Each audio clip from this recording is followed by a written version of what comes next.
So you see, you go through these things, and at moments they seem to be against you, and they're all for you, if you remain faithful to the end. So let us be imitators of God as their children. So then we are told, I was not ungrateful. I was not, I would say, forgetful of the divine image. I remain faithful to it. If I remain faithful to it, let anything happen, and then say within yourself, you meant evil against me, but God meant it for good. I can go back in my own family. When people tried to take from my father little equity that he had in the business, and we thought the world came to an end on that day, for he had a large family, and how to feed them, how to support them. 10 children, your wife, yourself, your mother-in-law, and the few servants that we had. And no one would come to see him because they weren't quite sure but what the accusation might be true. And that, on reflection, was the turning point in the family's fortunes.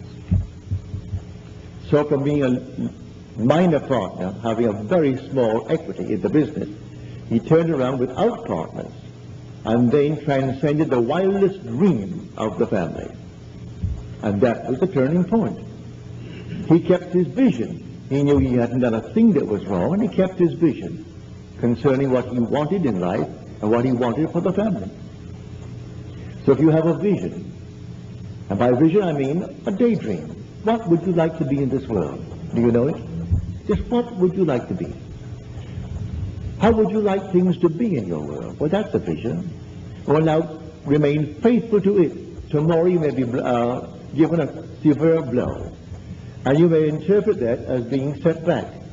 Time will prove it was a turning point in your fortunes.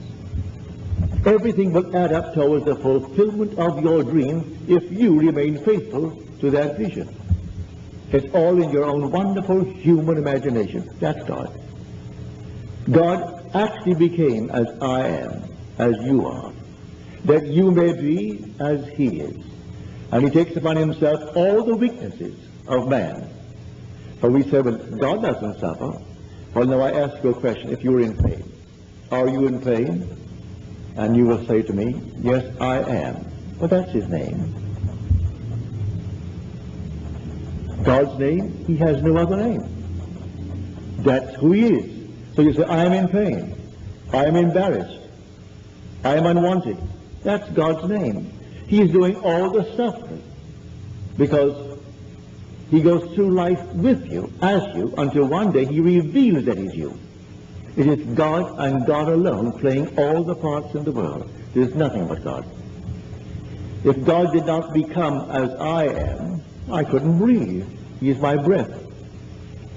But he doesn't limit me to my wishes. He doesn't limit me to my outlook on life. He plays all the parts. He waits on me just as quickly and as indifferently when the will in me is evil as when it is good. And therefore, he subjects himself to all the things in my world. God is like pure imagining in you, in me, in every being in the world. So you imagine, all right, that's God. And he waits on us because we imagine this, that, and the other. Now you know this, go to the end, a noble end, a successful end in your world. All right, having seen it clearly in your mind's eye, what would the feeling be like if it were true? Drench yourself in that feeling. Now, tomorrow you may be disappointed. All right, don't expect it tomorrow. It may come tomorrow. When it comes, it's going to come suddenly and unexpectedly. But remain faithful to the end.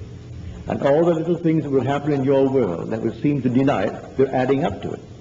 Everything will add up towards that.